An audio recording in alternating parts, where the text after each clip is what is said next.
We're going to turn now to First Minister questions. It's a minute early, but I hope members are happy with that. So first question, Jackson Carlo. Thank you, Presiding Officer. Presiding Officer, last summer, exam results showed the higher pass rate had dropped for the 4th year in a row.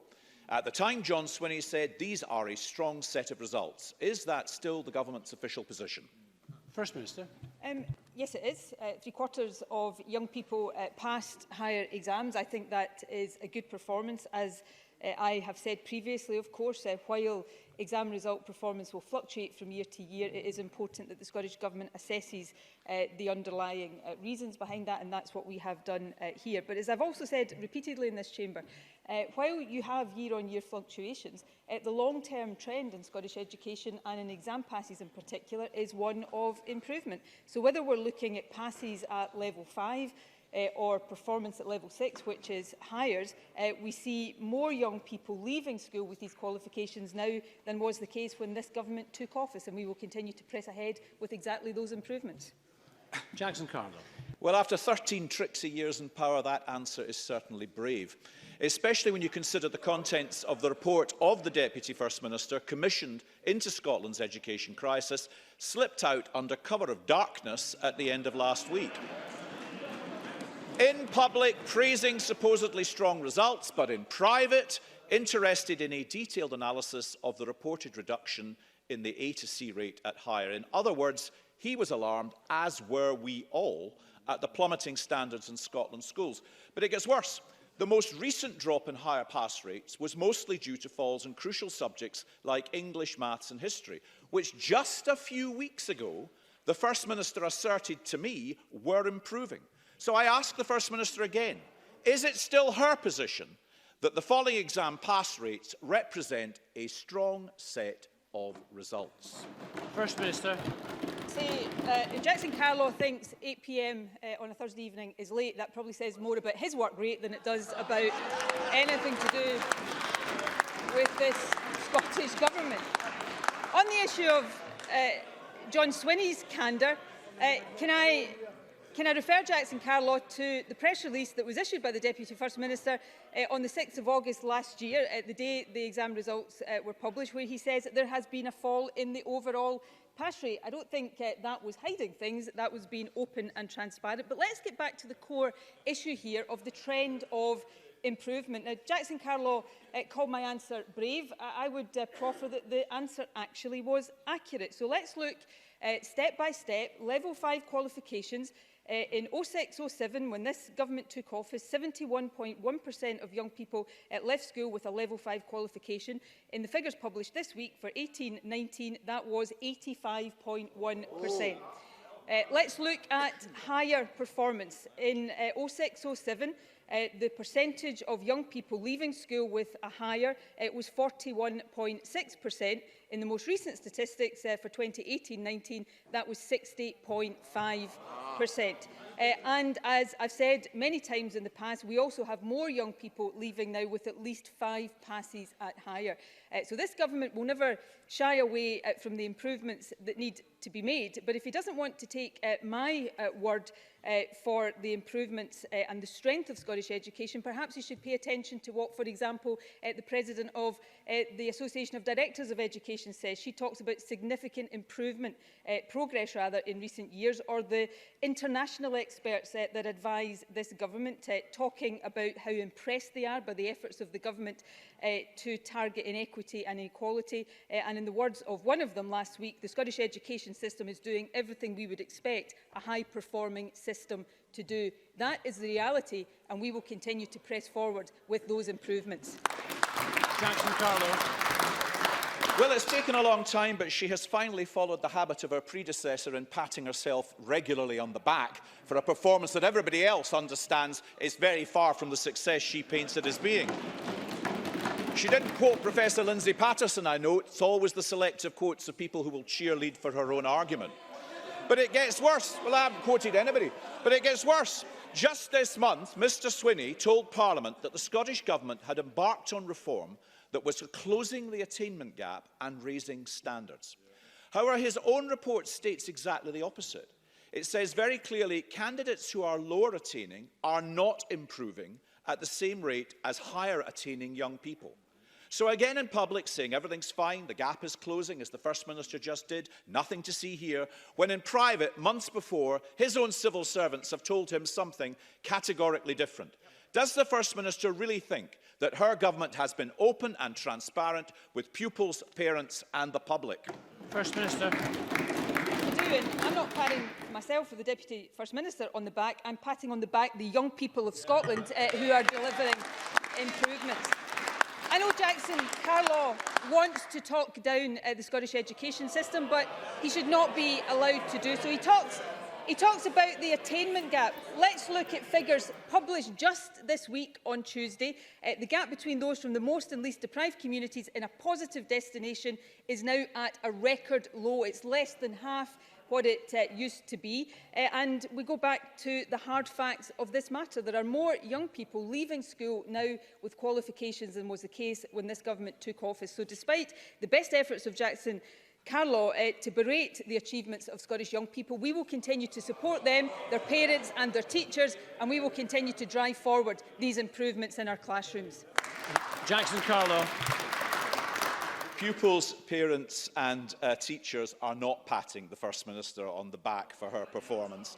And really, all this cumulative denial no longer will wash, because it's not only has the Cabinet Secretary commissioned a report into a problem he said didn't exist, not only did it contradict what it said, he then refused to publish it, until finally it was brought out on a Thursday night when the government knew they could not be held to account in this chamber for yet a further evidence of their failure in government. He obviously hoped no one would notice. And then, when he finally faced the music, he actually had the audacity to say with a straight face to the media, "It takes time to improve an education system." First Minister, time's up. You've had 13 long years in power, 13 years of failure. How much longer do you and this dreadful government need? First Minister. Annie Wells comes to mind when I look across at Jackson Carlaw. He's clearly angry that people keep voting for the SNP in elections. Let's come back to it. It's interesting, isn't it, Presiding Officer, that Jackson Carlaw hasn't been able to argue with any of the statistics I've given him today, because those statistics of improvement in our education system are true. So we come back to this nonsense about publishing something, not publishing it, not refusing to publish it, but publishing it at 8 o'clock in an evening. John Swinney was on the radio first thing in the morning the day after that. So perhaps Jackson Carlaw wasn't just in his bed at 8 o'clock on Thursday night. He wasn't up to hear John Swinney on the radio early the next morning either. John Swinney answered a topical question in this very chamber on Tuesday afternoon. And of course, we're standing here in this chamber right now discussing these very issues. The fact that Jackson Carlaw has to talk about all these process issues shows that on the substance, he knows he's in the wrong, because Scottish education is improving and we will continue to push forward with these improvements. Jackson Carlaw doesn't like it, but it's in the interest of pupils, the length and breadth of this country.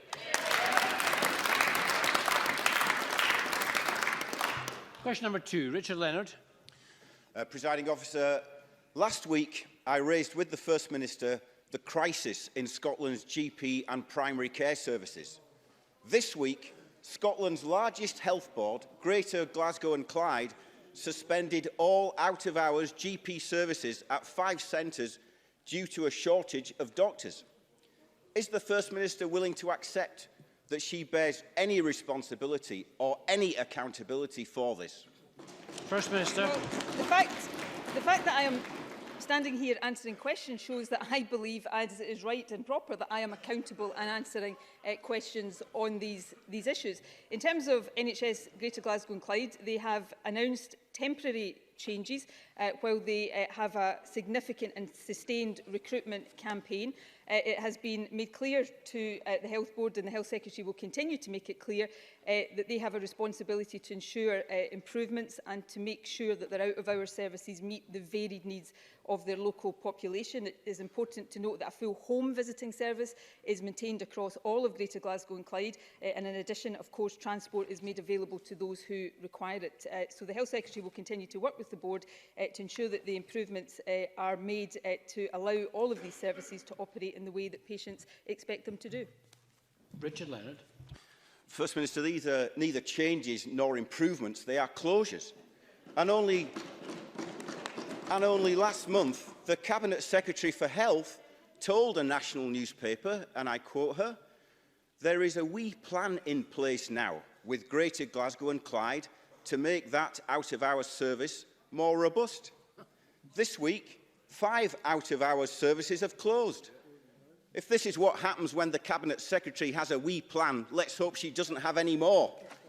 Last week, I warned the First Minister that cuts to GP services will hit A&E waiting times. And we know that already. This year, at the Queen Elizabeth Hospital in Glasgow, 1 in 3 people have waited more than 4 hours in the Accident and Emergency Department. So we've got GP services under threat, out-of-hours GP services closing, and A&E waiting times going up. The government talks of a whole system approach. Is this how the First Minister defines a whole system approach, or is it a whole system failure? First Minister. Well, firstly, E&E waiting times are improving, and of course they remain the best in the whole of the UK and significantly better than where Labour is in government in Wales. But coming back to... They don't... Well, you know, as I said last week, at the centre of this proposition from Richard Leonard is that the health service in Scotland would be better if Labour were in government. Well, we have proof that that is not the case, because where they are in government in Wales, the health service is performing significantly worse than it is in Scotland. But come back to the plans around Greater Glasgow and Clyde. Let me talk about the plan that is in place that Richard Leonard clearly thinks is not important. A significant and sustained recruitment campaign for GPs and advanced nurse practitioners, service remodelling to create multidisciplinary teams, a review of GP pay rates will be conducted to ensure they're comparable to other boards, an appropriate appointment system being introduced. These are temporary changes that have been made to allow those improvements to be implemented. In the meantime, home visits are undertaken by GPs, a patient transport service is in place across Glasgow to take patients to out-of-hours services. And of course, lastly, Professor Lewis Ritchie, who led on the national review of out-of-hours services, has agreed to provide support to the board as they improve those services. That's exactly the kind of action we need to see, and the Health Secretary will be holding the board firmly to account on it. Richard Leonard. These services are not improving, they are closing. And look, I accept that the First Minister last week may have thought mistakenly that Bolton was in Wales, but surely that she knows that Glasgow is in Scotland, that Inverclyde Royal Hospital is in Scotland, that Easter House is in Scotland, that Gartnavel is in Scotland, that Greenock is in Scotland, and that the Queen Elizabeth University Hospital is in Scotland. The First Minister talks a lot about financial inputs, but what people are concerned about are patient outcomes. And it's not only in accident and emergency where the government is not meeting its commitments and not keeping its promises. This week, it was confirmed that treatment time guarantees are still being missed as well. In fact, missed 82,000 times last year. As many as 1 in 4 people not treated in time.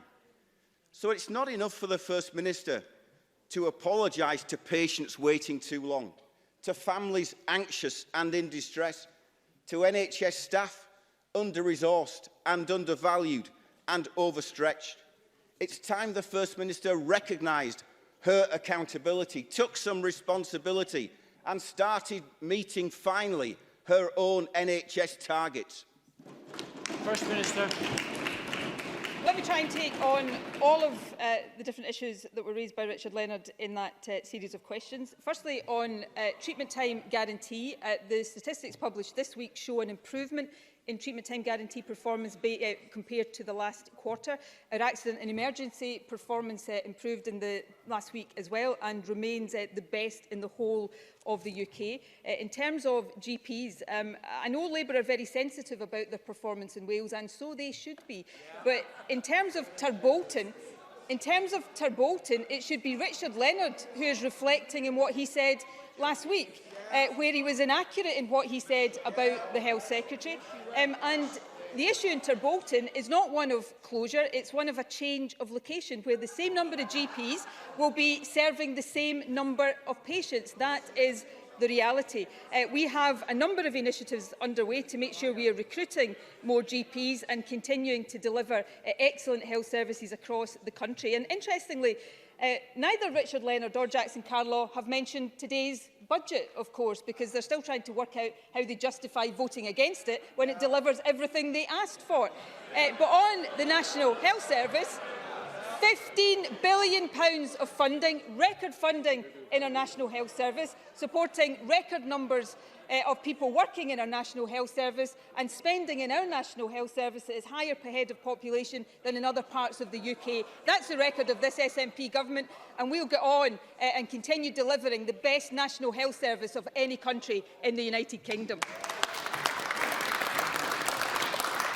Thank you. We have a number of constituency questions. The first from Liz Smith, to be followed by Bob Doris. Liz Smith. Thank you. The First Minister will be well aware of the news earlier in the week, which revealed that the former NHS Tayside surgeon, Professor Sam El-Jamel, is now practising in Libya, and of the very considerable ongoing distress that this is causing to his former patients in Scotland, who've already been waiting for 2 years to find out if there will be a criminal prosecution following the alleged malpractice in Scotland.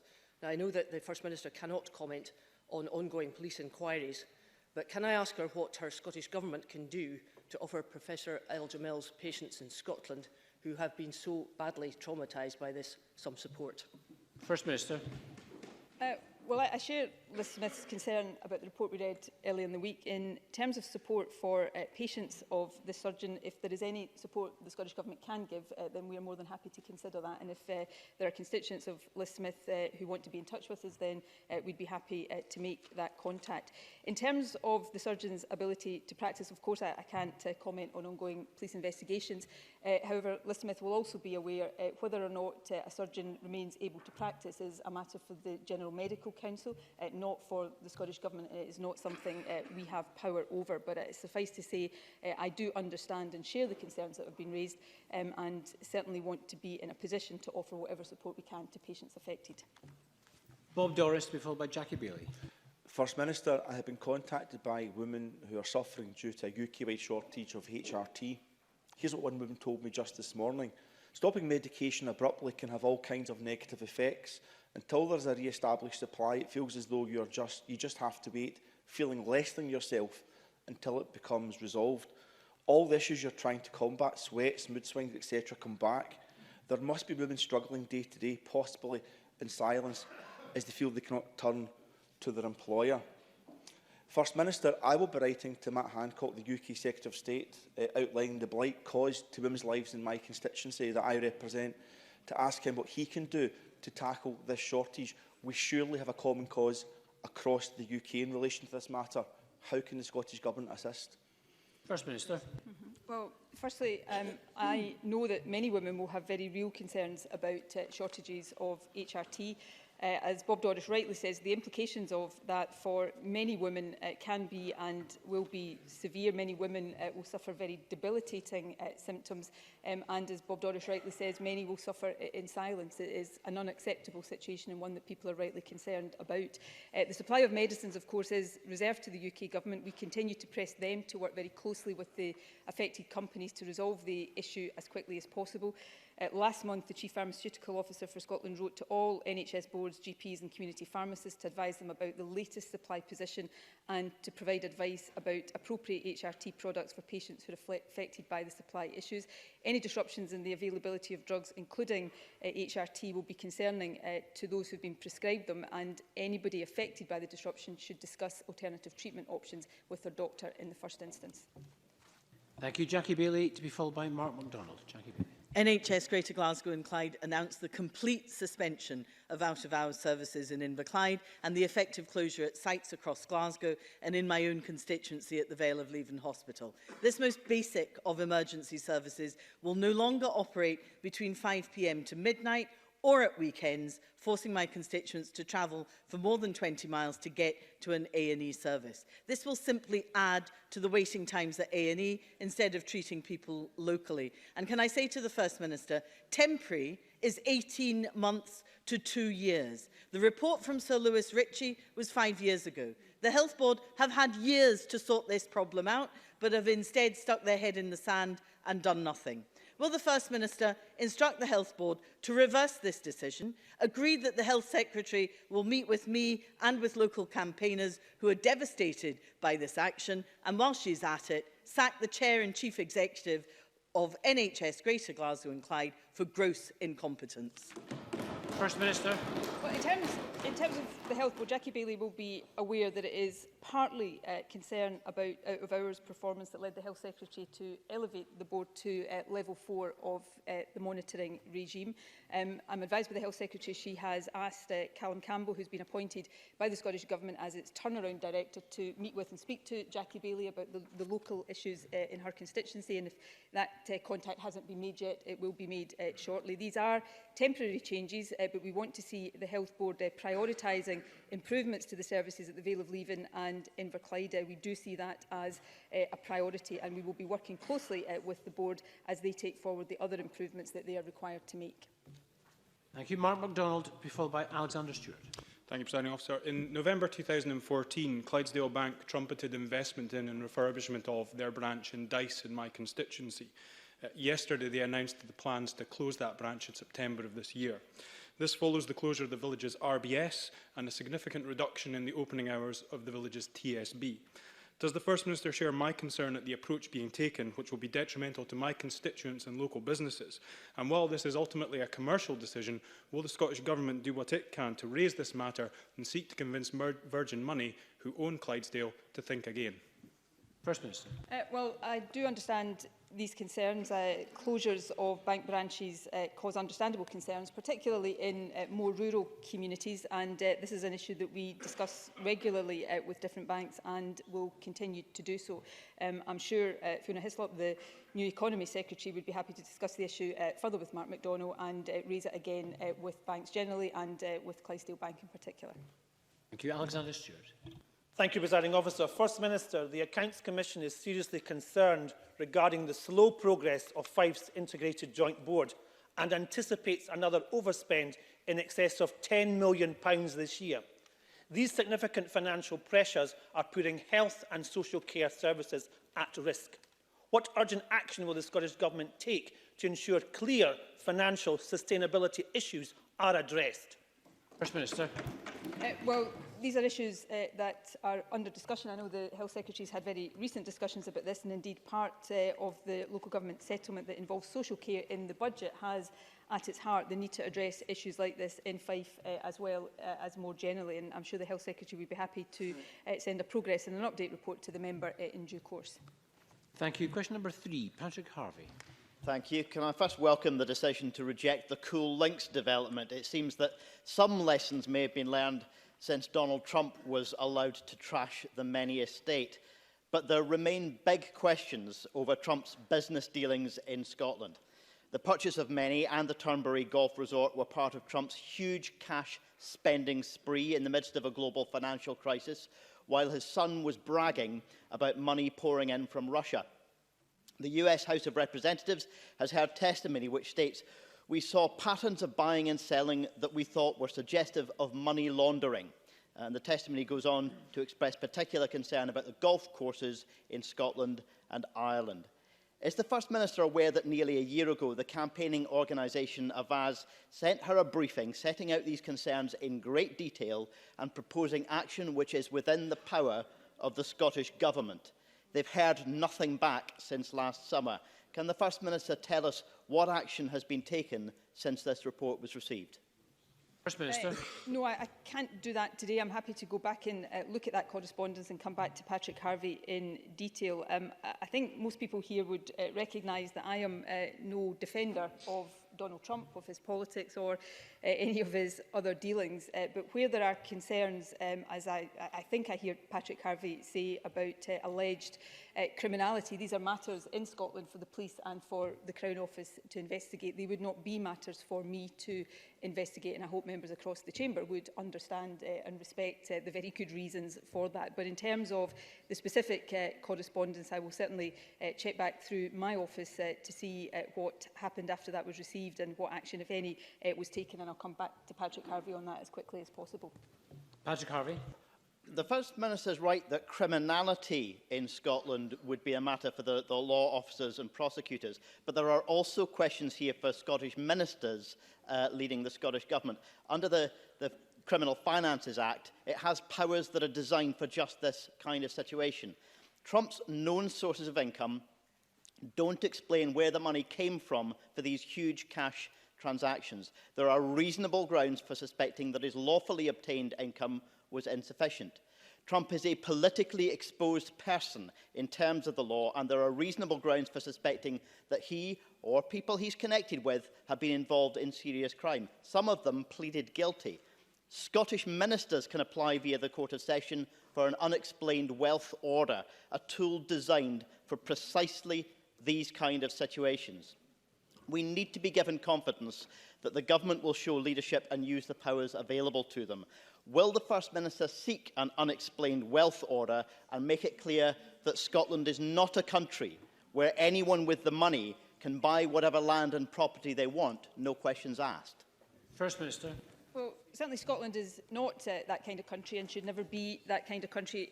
Look, I say in all seriousness to Patrick Harvey, he is raising serious issues. I don't want to give him answers without the full information in front of me. So I am undertaking to come back to him after I've had the chance to look into this in more detail. Obviously, as I've said, and as Patrick Harvey has accepted, issues of alleged criminality would not be for me to investigate.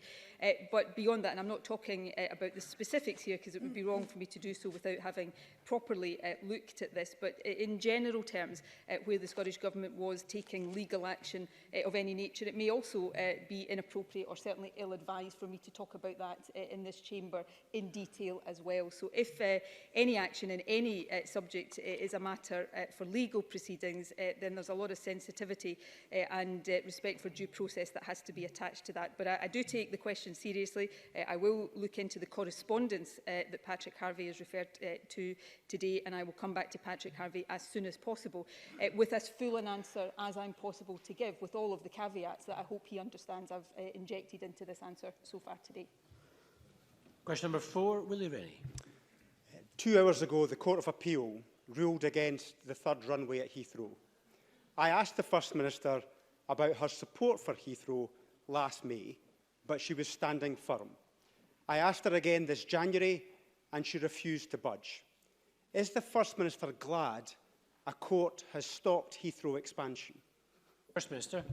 I actually think Willie Rennie mischaracterises my answers to him. The decision on whether or not there is a third runway at Heathrow is not one for me or for my government. In fact, I think I pointed out to him that the last time this came to a vote in the House of Commons, SNP MPs did not vote in favour of that. I understand the court has ruled in the way that Willie Rennie says this morning. I've not had the opportunity to look at the reasons behind that ruling, but I want to see all government policies, both Scottish Government policies and Westminster Government policies, aligning with our climate change ambitions, and in Scotland's case, the need to get to a net zero position by 2045. And I think increasingly questions have been, and understandably and rightly are being raised, about whether or not expanding Heathrow in that way would align with that climate change responsibility. So I hope that is clear to Willie Rennie. I'm not sure how I can make my position any clearer. And as far as the court is concerned, these are always matters for the courts. Willie Rennie. Well, I'm afraid all that waffle won't tackle climate change. The court found that the UK Government had failed to carry out an environmental assessment on its Paris climate change commitments. The Scottish Government made exactly the same mistake when it signed the Memorandum of Understanding on Heathrow. Our parliamentary questions found that no climate change assessment was made by Scottish ministers. They missed 600,000 tonnes of emissions. But the First Minister told us not to worry, as the Tories were taking care of the environmental side of things. That looks pretty stupid today. So will the First Minister confirm that she is finally ripping up her agreement in support of Heathrow expansion? First Minister. Well, I don't know how to make this clearer to Willie Rennie that the decision on Heathrow expansion is not for the Scottish Government. It is not within our power or areas of responsibility. What we did say was that if that was going ahead, and I would hope Willie Rennie would understand this, then any economic benefit of that should not miss out Scotland. And in terms of our climate change ambitions, unlike the UK Government, of course, we include emissions from aviation in the calculation of our emissions overall. And again, I think Willie Rennie should be aware of this, because I'm sure I've pointed it out in the Chamber previously. We are in the process right now, the latter stages of the process of updating our climate change action plan, which will be published in April. So we are looking right across the government at all of our policies to make sure. Well, I'm being heckled from Mike Rumbles, who says actions, not words. The climate change action plan is all about actions to meet our world-leading targets, and it's actually what this Parliament demanded we do. So can I suggest Willie Rennie, instead of getting up and calling for things that are out with the powers of this government, actually puts his shoulder to the wheel and looks at the actions this government and this Parliament and this country has to take, because that's exactly what my government is doing. So a lot of constituency questions, if we can get through some of them. Annie Wells to be followed by Anas Sarwar. Annie Wells. Thank you, Presiding Officer. First Minister Anne-Marie Ward of Drug Death Action Group Favour UK said this about yesterday's drug summit. It was nothing more than a party political broadcast for the SNP, and no one in the Scottish Government is willing to take responsibility for what's under their control. As well as being in recovery for decades, Anne-Marie is also a member of your party, First Minister. She's going to another funeral of a friend who died from drugs on Monday, and she's asking why this government keeps blaming Westminster when it has the powers to fund rehab beds now. Will the First Minister put politics aside and back the cross-party calls for £15.4 million to residential rehab? First Minister.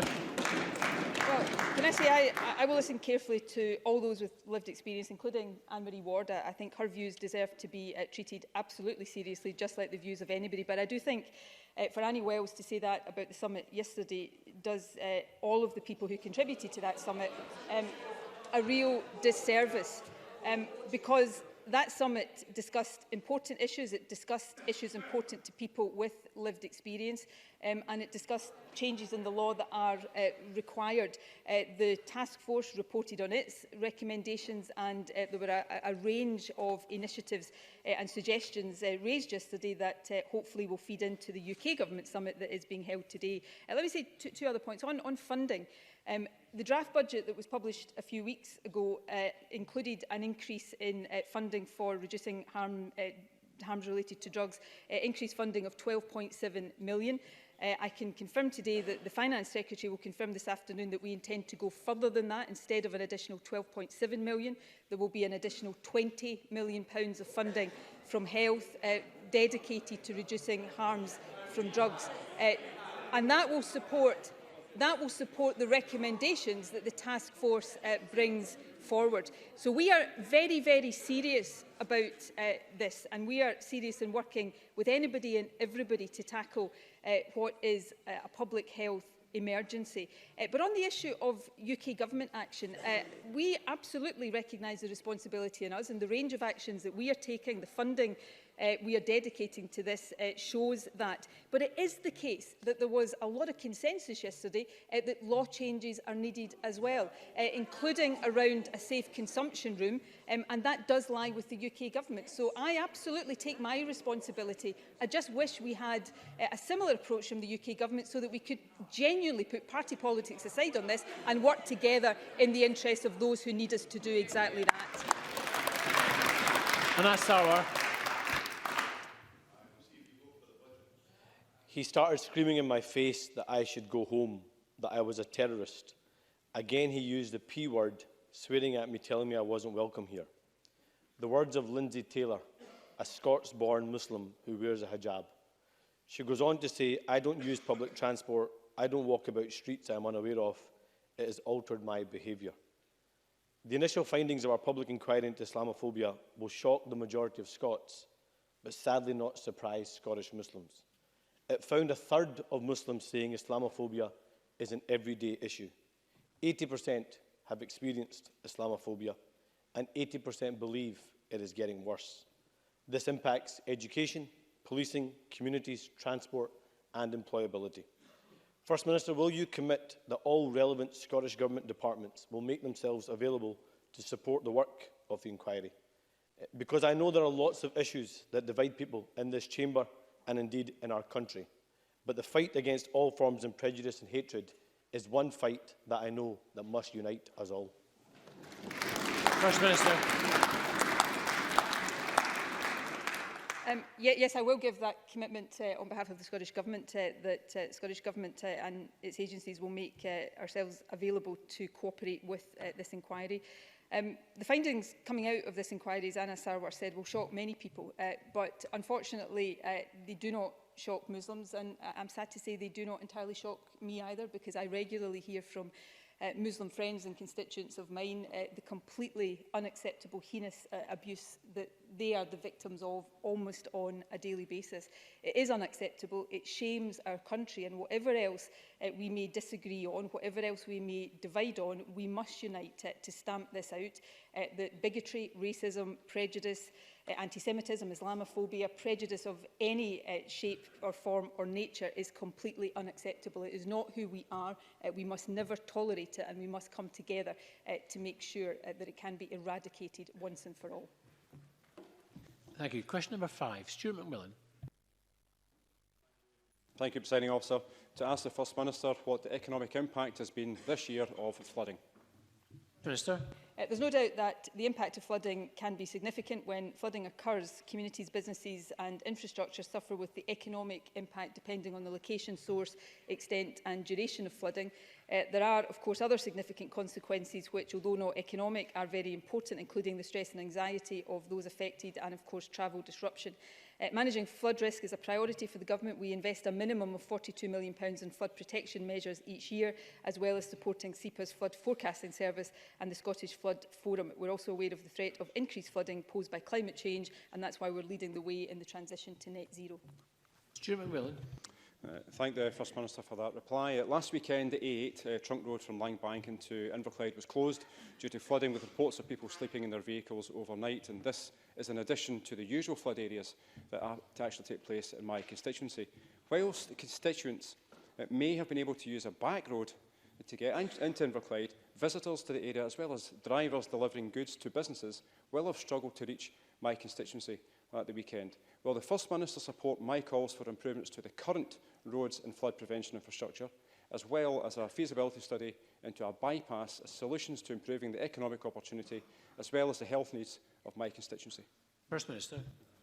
Well, the second Strategic Transport Project Review is now well underway, and it is considering improvements to the transport network across Scotland, including, I can say today, the A8 in the member's constituency. The review will appraise a range of potential interventions, including any upgrades to the A8 through Inverclyde, and that will ensure that our transport investment plans remain relevant to delivering the outcomes of the new National Transport Strategy and continue to be the correct decisions for the public purse. The cause of surface water flooding can often be a complex interaction of many sources of flooding, and I understand that Scottish Water and Inverclyde Council are currently working together to consider the best way of tackling flood issues within Inverclyde. Question number 6, Brian Whittle. Thank you, Presiding Officer. To ask the First Minister what the Scottish Government considers to be the educational benefits of learning to play music. First Minister. Music education provides significant benefits to children and young people. It gives them opportunities to be creative, and it also contributes greatly to their mental, emotional, social and physical well-being. It's for that reason that the expressive arts, which includes music, is one of the 8 core areas of the curriculum in Scotland. It is for local authorities to decide how to provide music education depending on local circumstances, priorities and traditions. In taking those decisions, local authorities should consider the undoubted benefits that learning a musical instrument can have on well-being and attainment. Brian Whittle. Can I thank the First Minister for that answer, but I don't know how you can reconcile your answer with the fact that the Government refuses to class music tuition as core to the curriculum. In council areas who are now charging for music tuition, and that's 26 out of the 32 councils, uptake of music tuition has plummeted by as much as 45%. So like sport and art and drama, access to music tuition is increasingly only available to those who can afford it. First Minister, you never miss an opportunity to declare your desire to tackle inequality, but surely you must recognise that persisting with these types of policies, you're reducing opportunities for our children to participate and excel, and you're actually driving inequality. I would urge members not to use the term. Urge members not to use the term "you." Just refers to the First Minister by her title. First Minister. It's more polite than the Tories usually are, but we'll let that one go. On an issue of fact, in terms of the broad general education in Scotland, pupils are entitled to music as one of the core 8 core parts of the curriculum. Secondly, I have made it clear, the Deputy First Minister has made it clear in the past, that we are concerned by moves by any local authority to limit access to instrumental music tuition. All local authorities should consider the Education Committee's recommendations that music tuition should be provided free of charge. Of course, we have the budget. This afternoon, we're already providing a fair deal for local authorities, but of course, as a result of the deal announced yesterday, there will be an additional £95 million going to local authorities for resource spending, which should make it easier for those local authorities who are struggling to keep music tuition free. Now, I would say that the Conservatives specifically asked us to put £95 million extra into the revenue budgets of local government. So perhaps the question for the Tories today is, given that we have now done so, will they back that budget, or will they vote against the money that is needed for the very things that they stand up in this chamber and demand, including music education? Willie Coffey.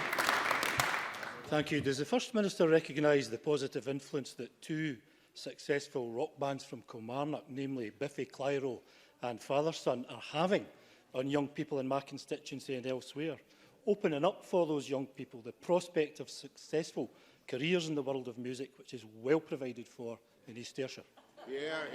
First Minister.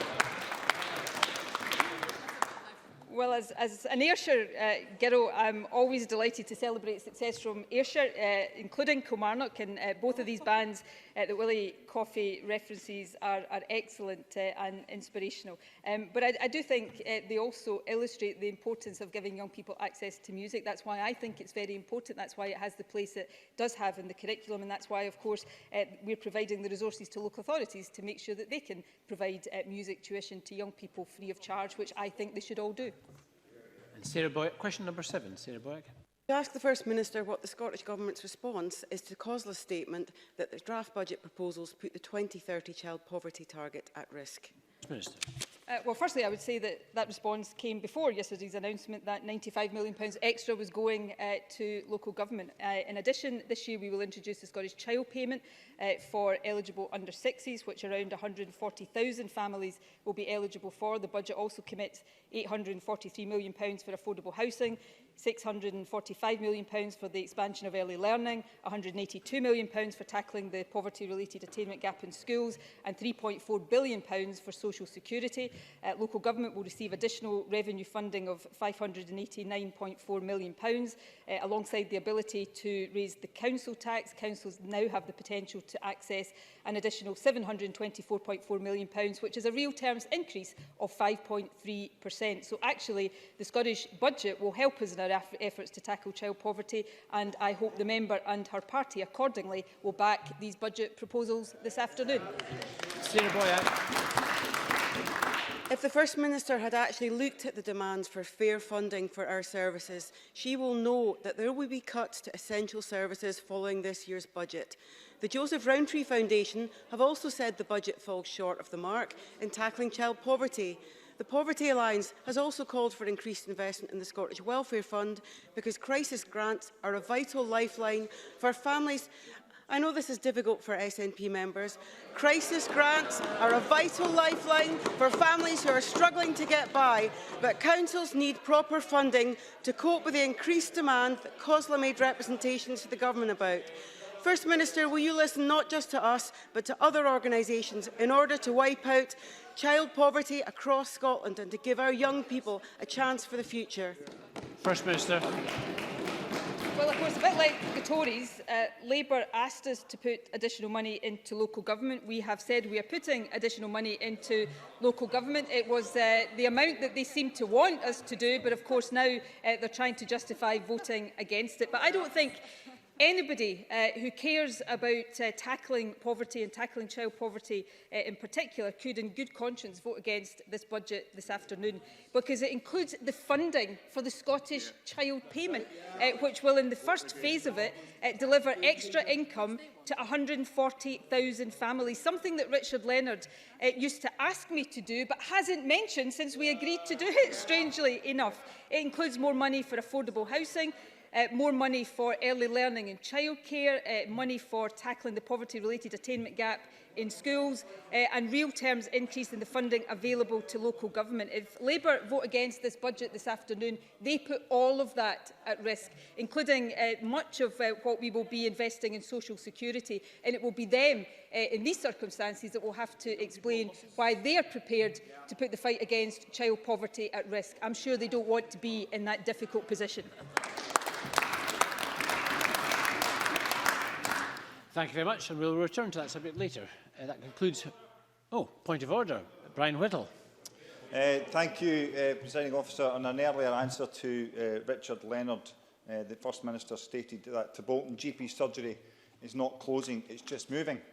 It's actually moving to Moss Blown, Presiding Officer, which is definitely not in Bolton. So that is an inaccuracy. The GP surgery in Bolton is closing, and I would like to have that on the record, please. Thank you. I note the point that Mr Whittle makes. It is a point of clarification rather than a point of order for me to adjudicate on, but that point has been made. And that will conclude First Minister's questions. We're going to move shortly to members' business in the name of Tom Arthur, but I'm going to have a short suspension just to allow members, ministers and the public gallery to change seats. So a short suspension.